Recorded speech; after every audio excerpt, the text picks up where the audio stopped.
Shalom Bapak Ibu Saudara-saudari yang sangat dikasihi oleh Tuhan Yesus. Renungan firman Tuhan kali ini adalah dari Efesus 5 ayat 22-33. Tema yang diberikan adalah ayah sebagai kepala rumah tangga. Sebagaimana ditunjukkan oleh Alkitab, menjadi seorang ayah adalah berkat dari Tuhan. Dari Alkitab kita mengetahui bahwa Abraham selama bertahun-tahun merindukan untuk menjadi seorang ayah. Namun baru di usia tuanya lah Tuhan memberkati dia untuk menjadi seorang ayah.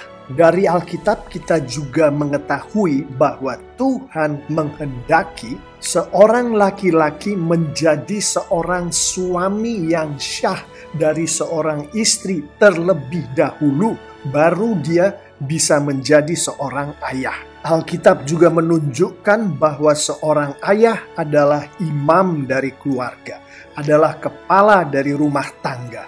Saya sampaikan tadi bahwa menurut Alkitab sebelum menjadi seorang ayah, seorang laki-laki harus menjadi seorang suami yang syah dari seorang istri terlebih dahulu. Artinya seorang laki-laki dan seorang perempuan harus menikah dengan syah terlebih dahulu. Dengan syah artinya pernikahan yang diberkati oleh Tuhan. Mari kita memulai renungan kali ini dengan mempelajari dasar pernikahan yang diberkati oleh Tuhan. Pernikahan seorang suami dan istri, seorang laki-laki dan perempuan di dalam konteks nas kita kali ini, yaitu Efesus 5 ayat 22-33. Kita akan memulainya dari Efesus 5 ayat 21.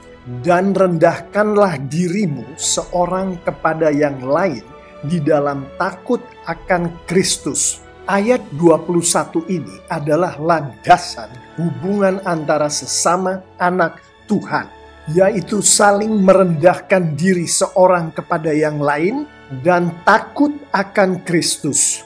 Frasa rendahkanlah dirimu yang di dalam bahasa Yunaninya intinya adalah hupotasso, yang diterjemahkan ke dalam bahasa Inggris to submit. Kalau kita terjemahkan kembali ke dalam bahasa Indonesia di dalam konteks renungan firman Tuhan kali ini adalah menundukkan diri atau tunduk.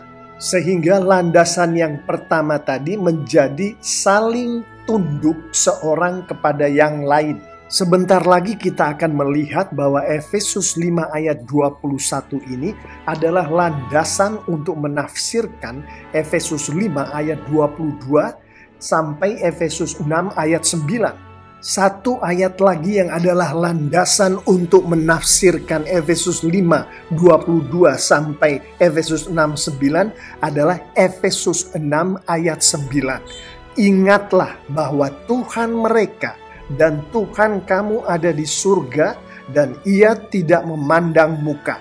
Menurut ayat 9 ini, di dalam hubungan antara sesama anak Tuhan, Tuhan tidak memandang muka. Baik anak-anak Tuhan itu laki-laki atau perempuan, tua atau muda, kaya atau miskin, Tuhan memandang mereka sama. Bapak, Ibu, Saudara-saudari yang sangat dikasihi oleh Tuhan Yesus, ayat 21 dan ayat 9 ini adalah juga landasan bagi kita untuk mengerti dasar pernikahan yang diberkati oleh Tuhan. Antara seorang laki-laki dan seorang perempuan menjadi suami dan istri.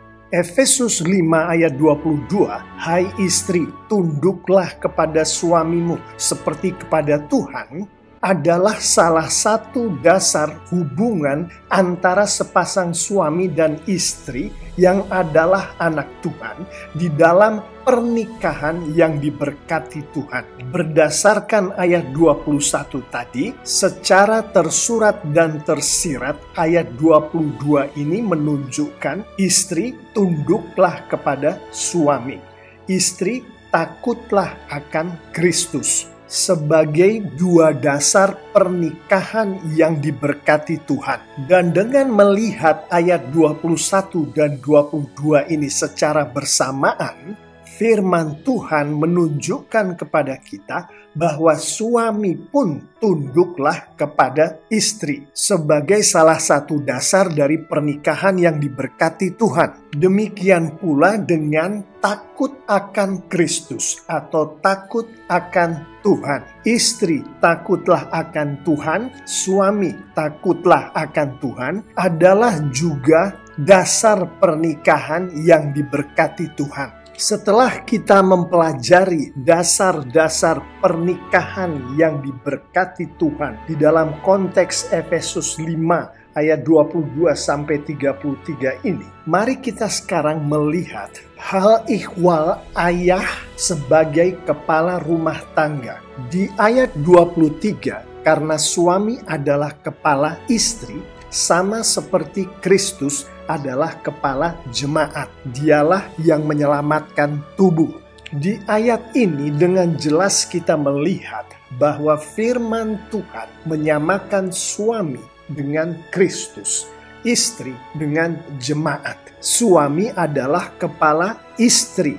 Suami atau ayah adalah kepala rumah tangga. Sekarang mari kita lihat tugas seorang suami, tugas seorang ayah sebagai kepala rumah tangga menurut Efesus 5 ayat 25, 29, dan 30. Ayat 25, hai suami, kasihilah istrimu sebagaimana Kristus telah mengasihi jemaat dan telah menyerahkan dirinya baginya. Ayat 29, sebab tidak pernah orang membenci tubuhnya sendiri, tetapi mengasuhnya dan merawatinya sama seperti Kristus terhadap jemaat.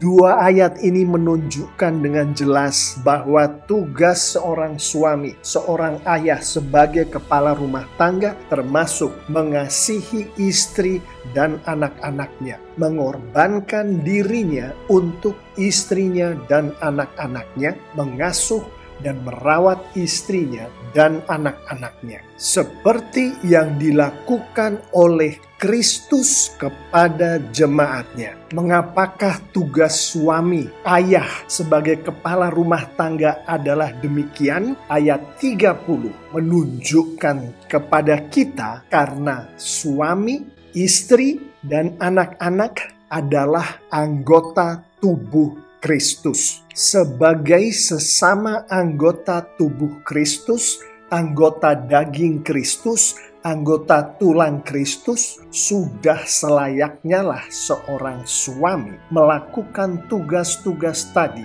kepada istrinya, kepada anak-anaknya. Efesus 5 ayat 30 menunjukkan ini dengan jelas.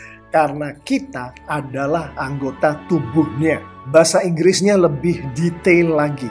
For we are members of his body, of his flesh, and of his bones. Karena kita adalah anggota tubuhnya, dagingnya, dan tulangnya. Bapak, Ibu, Saudara-saudari yang sangat dikasihi oleh Tuhan Yesus. Demikianlah renungan firman Tuhan kali ini. Saya ingin menutup renungan ini dengan kita bersama-sama melihat, dan saya berdoa juga dengan bimbingan dari Roh Kudus, kita semua akan melakukan di dalam kehidupan kita beberapa penerapan berikut ini. Penerapan pertama adalah kita sebagai anak-anak Tuhan, pengikut-pengikut Tuhan Yesus, hendaklah saling merendahkan diri satu sama lain, saling tunduk satu sama lain, termasuk antara suami dan istri, saling merendahkan diri, saling tunduk satu sama lain. Penerapan kedua adalah sebagai anak-anak Tuhan,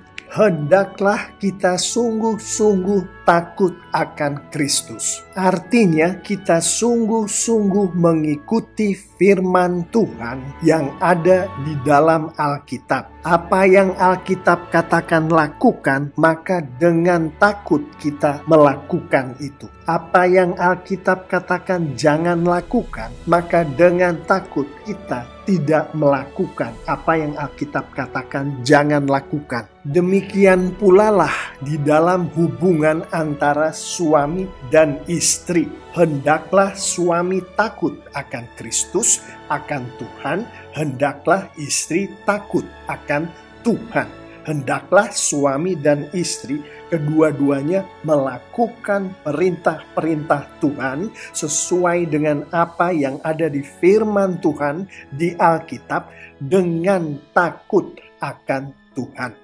Dan sebagai penerapan yang terakhir dalam konteks ini adalah apabila Anda seorang suami, mengasihilah, berkorbanlah demi, mengasuh, merawatlah istri Anda. Apabila Anda seorang istri, berdoalah bersama-sama dengan suami Anda dan berkomunikasilah dengan suami Anda bahwa menurut firman Tuhan, seorang suami adalah mengasihi, berkorban demi, mengasuh, dan merawat istrinya.